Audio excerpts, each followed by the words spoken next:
Eu acho que uma outra questão, Fernanda, em relação a como incentivar, né, o desenvolvimento em cada fase, se tem alguma dica ou alguma forma que o pessoal possa incentivar. Perfeito. Fazendo essa colocação da Lu de como incentivar ou como desincentivar, se é que também pode, porque a gente tem aquela coisa de falar errado com o bebê, né? Aquela linguagem mais infantilizada. Exatamente. Né? Até quando isso prejudica ou não, se a gente já deve falar corretamente, né? As palavras. Perfeito, Carol. Com Criança aprende por imitação. Conversamos lá no início. Tu deu o exemplo do totô, né? E cocô e totô. Por se a mãe que fala será, totô, né? a criança não vai falar Por que cocô. será, né? Então, assim, ó, é preferível a gente falar mais simples, menos palavras e usar as palavras de forma correta. A gente não deixa de ser carinhosa, a gente não deixa de ser amável,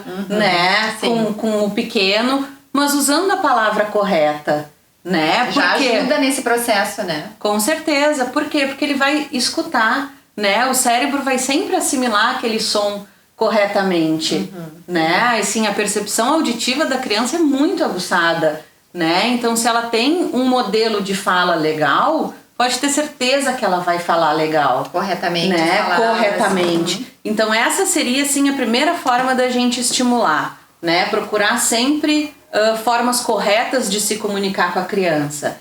Falamos dos gestos lá no início. Quando a criança é pequena, tem uma forma muito legal da gente estimular a compreensão dela, que é a gente usar gestos, né? Vocês viram que eu uso muito as mãos para falar, mas eu com os pequenos, eu falo, vem, vamos para casa, olha aqui, vem com a mamãe. Ajuda também, né? Com o gestual.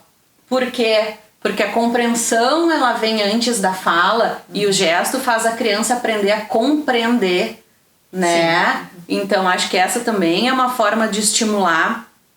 Uma dica legal. Muito. Acho bárbaro quando a gente consegue fazer esse gancho, assim. Agora me veio outra coisa também que tá dentro da tua pergunta, Lu. Tava vendo uma pesquisa, a gente já tem alguns colegas que nos ajudam com as crianças nossas ali da clínica que trabalham com psicomotricidade. Há 2 semanas atrás saiu uma pesquisa, que não é brasileira, mostrando que o quão importante a praxis, o quão importante o desenvolvimento motor, né? É para fala. Por quê? Porque a gente sabe que a criança que tem atividade física mais intensa, a criança vai ter uma resposta de fala melhor, né? Ela vai falar mais corretamente e ela vai falar no tempo mais ou menos que nós conversamos, né? Por quê? Porque a fala é um ato motor. Né? As duas coisas vão caminhando juntas, né? Exatamente. Porque os bebês e as crianças têm os marcos de desenvolvimento motor. E aí isso vai ter que meio que casar com a fala. Né? Como que a gente percebe isso, né? Às vezes a gente vê um pequeno que ainda tá sentando errado, ou a gente vê um pequeno com toda aquela elasticidade que tem que botar a mãozinha no chão para se apoiar, para levantar, ou que ainda não sabe pegar um garfinho ainda para comer ali, estando perto dos 2 anos, né? Essas ações motoras interferem no funcionamento da fala. Sim. Né? Então, por isso a importância da mãe dar autonomia para essa criança se desenvolver. Exatamente. Se perceber. Propriocepção, né? Onde meu corpo vai, o que eu corpo. consigo, meu limite, deixar a criança também, né? Perfeito. Atividade física, né? Atividade física. O que a gente vê? Infelizmente, estamos saindo aí de 2 anos onde as crianças estavam sem ir na pracinha, sem ir na escola. Afetou o desenvolvimento das crianças? Óbvio que sim, né? Não tem como não. Mas esse desenvolvimento motor a gente tem como fazer em casa. Eu uso no consultório, né? As colegas usam no consultório, a gente usa um bambolê para pular, para sair, para fazer som, a gente bate palma, a gente pula com os 2 pés, a gente ensina a agachar. Por quê? Porque as crianças estão vindo sem saber fazer isso, infelizmente. Né? Mas por quê? Porque não tiveram um modelo, né? Porque não tiveram a convivência também para outras fazer crianças que também às vezes estão na escola, já estão na escola, mesmo que ela ainda não sabe dar um pulo, um salto, se ela vê um coleguinha ela mais vai velho, querer fazer, ela vai querer imitar, a né? criança vê um pequenininho sair correndo, ela sai correndo Sim. atrás, né? É uma atividade motora, então Já olha a impacta na fala importância também isso, né? extremamente importante a função motora na fala, né? Existem diagnósticos de fala que são motores, que é a apraxia Nem tão de fala. era mais motor do que da Que é própria a apraxia de fala, né? O que é a apraxia de fala? O cérebro, a criança entende tudo, a criança faz tudo, a criança sabe como fazer cada som. Na hora de juntar os sons e formar as palavras, o cérebro não consegue planejar o movimento. Eu não sei se eu tenho que subir a língua, eu não sei se eu tenho que abrir a boca, eu não sei se eu tenho que assoprar. É motor, né? Então, assim...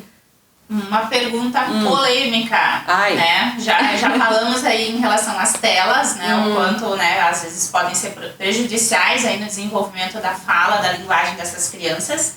E aí eu acho que vem um segundo item mais polêmico. Tu deve estar acostumada também lá no consultório, Fê. Chupeta. Prejudica, não prejudica? Pode Assim, prejudicar ou pode não prejudicar? a gente que dá mamar, né? Vamos usar esse termo, acho que a Mica deve ter falado sobre isso também nas lives dela. A gente que dá mamar sabe o quanto uma chupeta de vez em quando é importante, né? Assim, eu não sou contra a chupeta, eu sou contra como a gente usa a chupeta, né? Até que idade a gente pode usar a chupeta? Eu sempre digo assim, a minha orientação é até surgirem os primeiros dentes, né? Outra orientação, muitas vezes o nenê tá com a chupeta na boca, ele não tá sugando, a chupeta é para sugar, né? Então assim, tá ali dormindo, a chupetinha tá parada na boca, então cabe a gente tirar, o nenê não vai tirar sozinho, né? E quando é que faz essa erupção dos primeiros dentes? 5, 6 meses, algumas crianças mais cedo. Então assim, eu acho que é o momento de começar a retirada nessa etapa do desenvolvimento, tá? Por quê? Porque a gente precisa de uma musculatura muito legal, a gente precisa de uma musculatura muito organizada, músculo de ponta de língua, músculo de bochecha, abertura de boca, né? E com o uso da chupeta, às vezes a gente limita um pouco a criança a isso. Temos uma pergunta aqui. Vamos lá. Para a criança que tem atraso, qual exercício ou brincadeira a mãe pode fazer para ajudar a estimular? Brincadeiras que sejam de fácil compreensão, né? Que a gente use pista visual e pista vocal. Por exemplo, palavras como dá, né? Dá o patinho aqui, né? Usa o gesto e faz a vocalização do dá, né? Ou vem aqui com a mamãe. Acho que palavras simples. Sim e não. Quer o biscoito?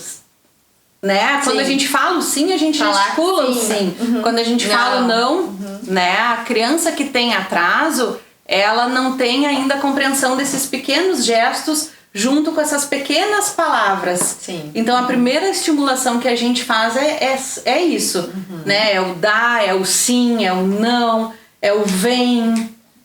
São essas pequenas palavrinhas assim. Eu começo por aí.